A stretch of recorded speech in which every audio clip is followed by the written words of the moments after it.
Hey guys, welcome to government jobs Gyan YouTube channel. Guys, आज की इस वीडियो में हम बात करेंगे एएआई के new recruitment notification online form apply process के बारे में। जी हाँ दोस्तों, airports authority of India AAI ने यहाँ पर जूनियर असिस्टेंट फायर सर्विस और सीनियर असिस्टेंट के 206 खाली पदों को भरने के लिए नोटिफिकेशन रिलीज किया है। कैसे आप इस भर्ती के लिए अपने फॉर्म अप्लाई कर सकते हो बिना कोई मिस्टेक किए हुए, इसकी पूरी जानकारी हम आपको स्टेप बाय स्टेप रजिस्ट्रेशन से लेकर प्रिंट तक इस वीडियो में देंगे। साथ ही साथ यहाँ पर कैंडिडेट को फॉर्म अप्लाई करते हुए जो भी प्रॉब्लम फेस हो रही है उन सभी का हल इस वीडियो में मिल जाएगा। और हम आपको ये भी बता देंगे कि कौन सी मिस्टेक आपको नहीं करनी है जिसके करने से आपका एप्लीकेशन फॉर्म रिजेक्ट हो सकता है। तो इन सब चीजों की पूरी जानकारी के लिए बने रहिए इस वीडियो में एंड तक हमारे साथ। तो बिना कोई वक्त गंवाए चलिए शुरू करते हैं। आपको इस वीडियो के डिस्क्रिप्शन बॉक्स में हमारी वेबसाइट IND-sarkari-naukri.in के इस पेज का लिंक मिल जाएगा। यहाँ पर आपको इस भर्ती के रिगार्डिंग सभी डिटेल्स प्रोवाइड कर दी गई है। Airports authority of India AAI ने junior assistant fire service, senior assistant official language, senior assistant accounts, senior assistant electronics और सीनियर असिस्टेंट ऑपरेशंस के 206 खाली पदों को भरने के लिए नोटिफिकेशन रिलीज कर दिया है। आप 25 फरवरी 2025 से 24 मार्च 2025 तक अपने फॉर्म अप्लाई कर सकते हो।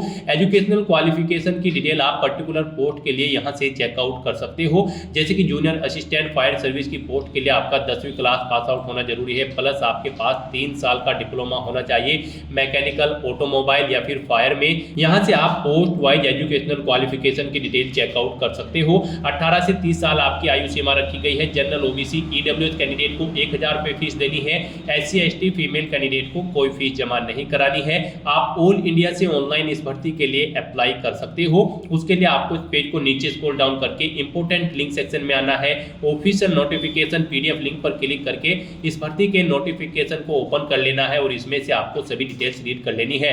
यहाँ पर आपको इस भर्ती के रिगार्डिंग सभी डिटेल्स प्रोवाइड कर दी गई है, जैसे कि कौन सी पोस्ट के लिए कितनी नंबर ऑफ वैकेंसीज है और कौन सी कैटेगरी के लिए कितनी नंबर ऑफ वैकेंसीज है। पूरी जानकारी यहाँ पर आपको प्रोवाइड कर दी गई है। आप सभी जानकारी रीड करें। एजुकेशनल क्वालिफिकेशन की डिटेल भी यहाँ पर आपको प्रोवाइड कर दी गई है। कब से कब तक आप अप्लाई कर सकते हो ये डेट्स भी आपको यहाँ पर प्रोवाइड कर दी गई है। पूरी जानकारी आप इस नोटिफिकेशन में से रीड कर लें और उसके बाद अपने फॉर्म अप्लाई कर लें। फॉर्म अप्लाई करने के लिए भी आपको हमारी वेबसाइट के इसी पेज पर ही अप्लाई ऑनलाइन का लिंक दिया गया है। जैसे ही आप इस लिंक पर क्लिक करेंगे तो आपके सामने यहाँ पर एएआई का ये ऑफिशियल पोर्टल ओपन होगा। गाइस, यहाँ पर अगर आपने पहले से रजिस्ट्रेशन कर रखा है तो आपको लॉगिन की स्टेप पर क्लिक करना है। उसके बाद आपके सामने यहाँ पर लॉगिन का इंटरफेस ओपन हो जाएगा। यहाँ पर आप अपनी यूजर आईडी एंटर करें, अपना पासवर्ड एंटर करें, ये कैप्चा कोड यहाँ पर एंटर करें और फिर लॉगिन की टैब पर क्लिक करके आप अपने डैशबोर्ड में लॉगिन कर ले और वहां से आप अपना फॉर्म अप्लाई कर ले। और अगर आप इस भर्ती के लिए फर्स्ट टाइम अप्लाई करने जा रहे हो तो यहाँ पर आपको सबसे पहले रजिस्टर की स्टेप पर क्लिक करना है। उसके बाद आपके सामने यहाँ पर रजिस्ट्रेशन का फॉर्म ओपन हो जाएगा। रजिस्ट्रेशन का फॉर्म ओपन होते ही यहाँ पर आपको सबसे पहले पोस्ट सिलेक्ट करनी है। आप किस पोस्ट के लिए अप्लाई करना चाहते हैं। हम यहाँ पर आपको जूनियर असिस्टेंट फायर सर्विस की पोस्ट के लिए अप्लाई करके दिखा रहे हैं। बाकी की सब पोस्ट के लिए भी सेम ऐसे ही अप्लाई होगा। तो यहाँ पर अब आपको अपना नाम एंटर करना है, फिर यहाँ पर आपको अपना मोबाइल नंबर देना है। उसके बाद आपको वही मोबाइल नंबर एक बार फिर से यहाँ पर एंटर करके उसे कंफर्म कर लेना है। आपके पास कोई अल्टरनेट मोबाइल नंबर है तो वो एंटर कर दे, नहीं है तो इस कॉलम को खाली छोड़ दे। फिर यहाँ पर आप अपना ईमेल एड्रेस एंटर करें, उसे एक बार फिर से एंटर करके कंफर्म कर ले और उसके बाद आप यहाँ पर जनरेट OTP ऑप्शन पर क्लिक कर दें। फिर आपके सामने कुछ इस तरह से इंटरफेस ओपन होगा। यहाँ पर आपको ये कैप्चा कोड एंटर करना है और सबमिट बटन पर क्लिक कर देना है। उसके बाद आपके मोबाइल नंबर और ईमेल एड्रेस पर एक OTP गया होगा, वो OTP आपको यहाँ पर एंटर करना है और वैलिडेट OTP ऑप्शन पर क्लिक करके अपना मोबाइल नंबर और ईमेल आईडी को यहाँ पर वेरीफाई कर लेना है। फिर यहाँ पर आपको डिक्लेरेशन सेक्शन में आना है, आई एग्री चेकबॉक्स को ओके करना है, ये कैप्चा कोड यहाँ पर दोबारा से एंटर करना है और फिर आपको रीवेरीफाई ऑप्शन पर क्लिक कर देना है। फिर आपने पीछे जो डिटेल प्रोवाइड कराई है उसका पूरा प्रीव्यू यहाँ पर आपको शो किया जाएगा। इनके सामने इन चेकबॉक्सेस को आपको ओके करना है और सबमिट बटन पर क्लिक कर देना है। इस तरह से यहाँ पर आपका रजिस्ट्रेशन सक्सेसफुली कंप्लीट हो जाएगा। आपको एक रजिस्ट्रेशन नंबर यहाँ पर प्रोवाइड कर दिया गया है। साथ ही साथ आपका रजिस्ट्रेशन नंबर या फिर लॉगिन आईडी और पासवर्ड आपके रजिस्टर्ड मोबाइल नंबर और ईमेल आईडी पर भी सबमिट कर दी गई हैं। आपको उन्हें केयरफुली नोट डाउन करके रख लेना है फ्यूचर यूज के लिए। यहाँ पर आप क्लोज के इस बटन पर क्लिक करें, फिर आपको आपके डैशबोर्ड में डायरेक्ट किया जाएगा। अपने डैशबोर्ड में आकर अब आप गो टू एप्लीकेशन इस ऑप्शन पर क्लिक कर दें। नेक्स्ट आपके सामने आपका एप्लीकेशन फॉर्म ओपन हो जाएगा। अब आपको अपना फॉर्म फिल करना है। यहाँ पर आपको कुछ डिटेल आपकी ऑटोमेटिकली फिल मिल जाएगी जो आपने रजिस्ट्रेशन टाइम पे प्रोवाइड कराई थी। यहाँ पर बस अब आपको सबसे पहले अपना जेंडर सेलेक्ट करना है, फिर आपको अपनी डेट ऑफ बर्थ इस कैलेंडर में से सिलेक्ट कर लेनी है। आपको अपनी नेशनलिटी देनी है ए सिटीजन ऑफ इंडिया। उसके बाद आपसे पूछा गया है कि क्या आपके पास महाराष्ट्र, गुजरात, मध्य प्रदेश या फिर गोवा का डोमिसाइल है। इन्हीं स्टेट के कैंडिडेट इस भर्ती पर अप्लाई करने के लिए एलिजिबल हैं, तो यहाँ पर आपको यस ऑप्शन सेलेक्ट करना होगा, अदरवाइज आप एलिजिबल नहीं होंगे इस भर्ती में अप्लाई करने के लिए। उसके बाद यहाँ पर आपको अपनी कैटेगरी सिलेक्ट करनी है, जिस कैटेगरी से आप बिलोंग करते हैं। फिर आपको इस पेज को नीचे स्क्रॉल करना है, फिर यहाँ पर आपको अपने फादर का नाम एंटर कर देना है। उसके बाद आपको अपनी मदर का नाम एंटर करना है। उसके बाद आपको अपना मैरिटल स्टेटस सिलेक्ट करने लेना है। फिर आपको अपना रिलीजन यहाँ पर सिलेक्ट करना है। उसके बाद यहाँ पर आपको अपनी टैक्स सिटी प्रेफरेंस देनी है। यहाँ पर आपको 3 चॉइसेस दी गई है, आप अपनी चॉइस के अकॉर्डिंग 3 टेस्ट सिटी यहाँ पर सिलेक्ट कर लें। आप जिस सिटी को फर्स्ट नंबर पर प्रेफरेंस देना चाहते हैं उसे फर्स्ट नंबर पर सिलेक्ट करें, जिसे सेकंड नंबर पर प्रेफरेंस देना चाहते हैं उसे आप सेकंड नंबर पर सिलेक्ट कर लें। इस तरह से आपको अपनी टेस्ट सिटी यहाँ पर सिलेक्ट कर लेनी है। फिर आपसे पूछा गया है कि क्या आप PWBD कैंडिडेट है और आपकी PWBD की परसेंटेज 40% से अबव है। अगर है तो यस करें, और फिर यहाँ पर आप एलिजिबल नहीं होंगे इस भर्ती में पार्टिसिपेट करने के लिए, तो यहाँ पर अब आपको नो ऑप्शन सिलेक्ट करना है। उसके बाद आपसे पूछा गया कि क्या आप एक सर्विसमैन है, अगर है तो यस करें और उसकी डिटेल दें, नहीं है तो यहाँ पर आप नो ऑप्शन सिलेक्ट कर लें। फिर आपसे पूछा गया कि क्या आप EX अग्निवीर है, अगर है तो यस करें और फिर यहाँ पर आप बताएं first batch of Agnipath scheme है, अगर है तो यस आप ऑप्शन सिलेक्ट करें, नहीं तो नो ऑप्शन सिलेक्ट करें। उसके बाद अगर आप यहाँ पर EX अग्निवीर नहीं है तो आपको नो ऑप्शन सिलेक्ट कर लेना है। फिर यहाँ पर आपसे पूछा गया कि क्या आप गवर्नमेंट या फिर PSU या फिर किसी एटोनियम एम्प्लॉय हैं, अगर है तो यस करें और नहीं है तो आप नो ऑप्शन सिलेक्ट कर लें। फिर आपसे पूछा गया कि क्या आप डिपार्टमेंटल एम्प्लॉय हैं, अगर है तो यस करें और उसकी डिटेल दें, नहीं है तो आप नो ऑप्शन सिलेक्ट कर लें। फिर आपसे पूछा गया कि क्या आपने अपनी अप्रेंटिसशिप की ट्रेनिंग AAI में कंप्लीट की है, अगर की है तो यस करें और फिर आप अपना अप्रेंटिसशिप नंबर दें, अगर नहीं की है तो आपको नो ऑप्शन सिलेक्ट कर लेना है। इस तरह से अपनी सभी डिटेल्स फिल करने के बाद अब आपको सेव एंड नेक्स्ट ऑप्शन पर क्लिक कर देना है। नेक्स्ट यहाँ पर आपको अपनी कम्युनिकेशन डिटेल देनी है। यहाँ पर आप सबसे पहले अपना कोरोस्पोंडेंस एड्रेस एंटर करें, इसमें आप अपनी कंट्री सिलेक्ट करें, स्टेट सिलेक्ट करें, डिस्ट्रिक्ट सिलेक्ट करें, अपना पोस्टल कोड दें और फिर आप यहाँ पर अपना परमानेंट एड्रेस एंटर करें। और अगर आपका परमानेंट एड्रेस आपके कोरोस्पोंडेंस एड्रेस के अकॉर्डिंग सेम है तो यहाँ पर आप each permanent address same as correspondence address में यस के इस ऑप्शन पर क्लिक कर दें। ऑटोमेटिकली आपका परमानेंट एड्रेस आपके कोरोस्पोंडेंस एड्रेस के अकॉर्डिंग फिल हो जाएगा और फिर आपको सेव एंड नेक्स्ट ऑप्शन पर क्लिक कर देना है। नेक्स्ट यहाँ पर आपको अपनी क्वालिफिकेशन और एक्सपीरियंस की डिटेल देनी है।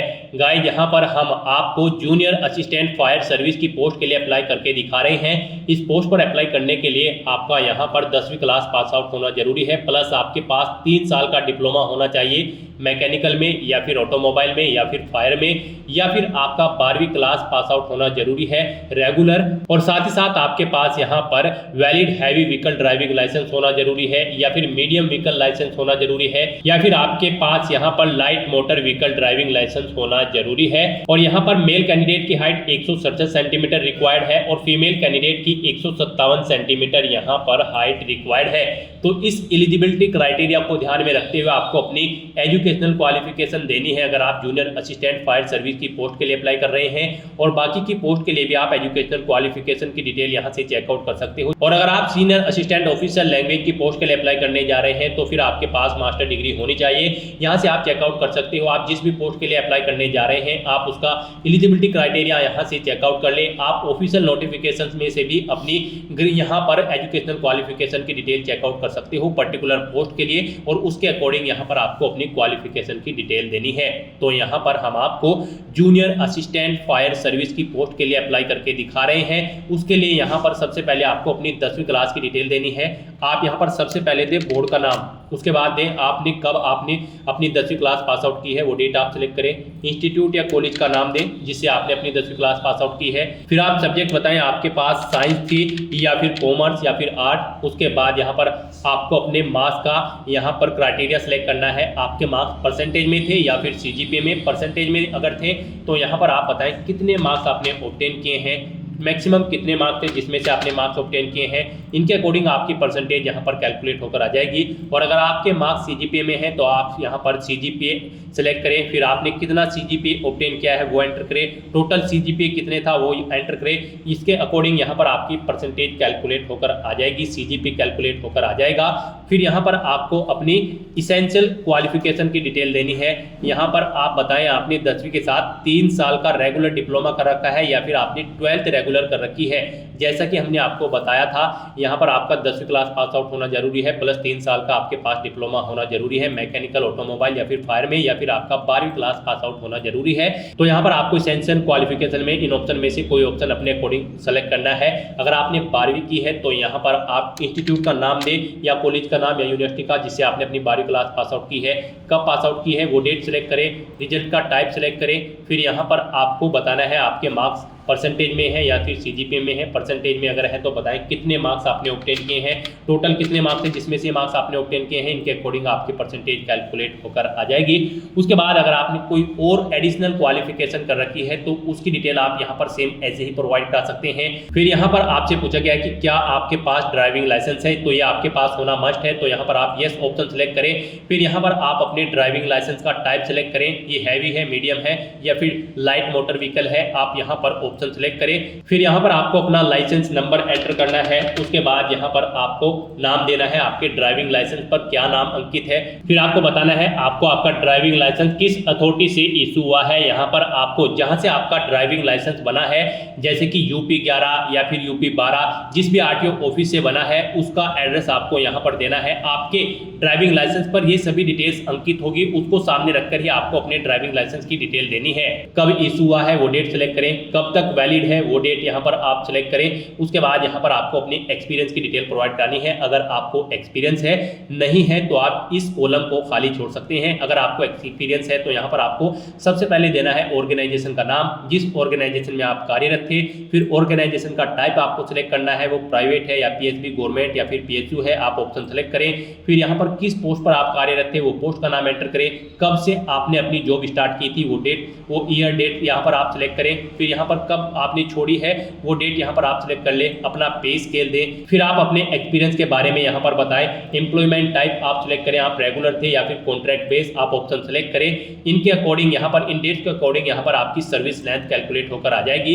इस तरह से आपको अपने एक्सपीरियंस की डिटेल दे देनी है। एक से ज्यादा जगह वर्किंग एक्सपीरियंस है तो आप ऐड न्यू रो इस लिंक पर क्लिक करें, एक सेम ऐसी ही और रो यहाँ पर ऐड हो जाएगी और उसमें आप अपना एक्सपीरियंस की डिटेल प्रोवाइड करा दें। इस तरह से अपनी सभी डिटेल्स प्रोवाइड कराने के बाद गाइस अब आपको सेव एंड नेक्स्ट ऑप्शन पर क्लिक कर देना है। नेक्स्ट यहाँ पर आपको अपने डॉक्यूमेंट अपलोड करने हैं। यहाँ पर आपको अपना पासपोर्ट साइज फोटो, सिग्नेचर, 10वीं क्लास का सर्टिफिकेट या फिर मार्कशीट, इसेंशियल क्वालिफिकेशन का सर्टिफिकेट, अगर डिग्री कर रखी है तो उसका सर्टिफिकेट अपलोड कर दें, नहीं है तो आप इसे छोड़ दें। उसके बाद आपको अपना स्टेट डोमिसाइल सर्टिफिकेट अपलोड करना है। एक्सपीरियंस है तो उसका सर्टिफिकेट अपलोड कर दें, नहीं है तो इसे छोड़ दें। फिर आपको अपना कास्ट सर्टिफिकेट देना है। फिर यहाँ पर आपको अपना कास्ट सर्टिफिकेट देना है अगर आप रिजर्व कैटेगरी से बिलोंग करते हैं। उसके बाद यहाँ पर आपको अपना ड्राइविंग लाइसेंस सर्टिफिकेट देना है। तो यहाँ पर अपने डॉक्यूमेंट्स को अपलोड करने के लिए आपको पर्टिकुलर डॉक्यूमेंट के सामने click here to upload option पर क्लिक करना है।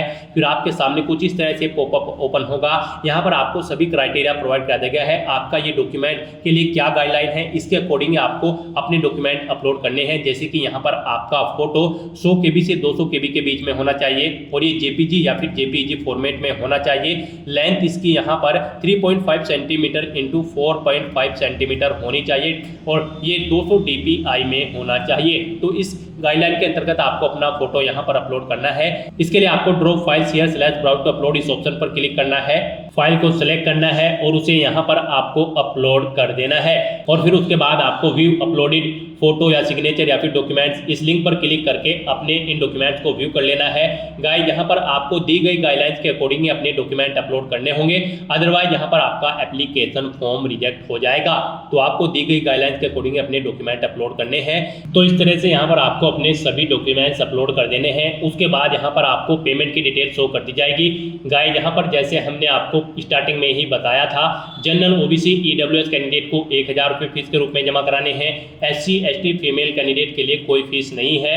तो यहाँ पर आपको आपकी कैटेगरी के अकॉर्डिंग एप्लीकेशन फीस का अमाउंट शो कर दिया जाएगा। यहाँ पर रिजर्व कैटेगरी कैंडिडेट को फीस जमा नहीं करानी है। फिर आपको इस पेज को नीचे स्क्रॉल डाउन करना है, डिक्लेरेशन सेक्शन में आना है, इन चेकबॉक्सेस को ओके करना है इन गाइडलाइन को रीड करने के बाद, और फिर यहाँ पर आपको इस कैप्चा कोड को एंटर करना है और प्रीव्यू बटन पर क्लिक करके अपने एप्लीकेशन फॉर्म का प्रीव्यू चेकआउट कर लेना है। कहीं पर कोई मिस्टेक है तो आप बैक बटन पर क्लिक करके एडिट कर सकते हो, नहीं तो यहाँ पर अब आपको सबमिट बटन पर क्लिक कर देना है। जैसे ही आप सबमिट बटन पर क्लिक करेंगे आपके सामने मैसेज शो हो जाएगा, आपका एप्लीकेशन फॉर्म सक्सेसफुली सबमिट हो चुका है। आप क्लोज बटन पर क्लिक करें। यहाँ पर अगर आप रिजर्व कैटेगरी से बिलोंग करते हैं तो आपका एप्लीकेशन फॉर्म सबमिट हो जाएगा, और अगर आप यहाँ पर जनरल ओबीसी ईडब्ल्यूएस कैंडिडेट हैं तो फिर आपको फीस पेमेंट करना होगा। फीस आप डेबिट कार्ड, क्रेडिट कार्ड या फिर नेट बैंकिंग या फिर यूपीआई के माध्यम से कर सकते हो। उसके बाद आपका एप्लीकेशन फॉर्म सबमिट हो जाएगा और फिर आपके सामने यहाँ पर कुछ इस तरह से इंटरफेस ओपन होगा। आप प्रिंट के इस बटन पर क्लिक करें और अपने एप्लीकेशन फॉर्म का एक हार्ड कॉपी प्रिंट आउट ले लें, फ्यूचर यूज के लिए, फ्यूचर रेफरेंस के लिए। तो दोस्तों ऐसे आप airports authority of India junior assistant fire service और सीनियर असिस्टेंट के 206 खाली पदों के लिए अपना फॉर्म अप्लाई कर सकते हो बिना कोई मिस्टेक किए हुए। आज की इस वीडियो में बस इतना ही। आई होप ये वीडियो आपको पसंद आई होगी। अगर पसंद आई हो तो इसे लाइक और शेयर करें, चैनल पर नए हो तो इसे सब्सक्राइब कर लें। Thanks for watching.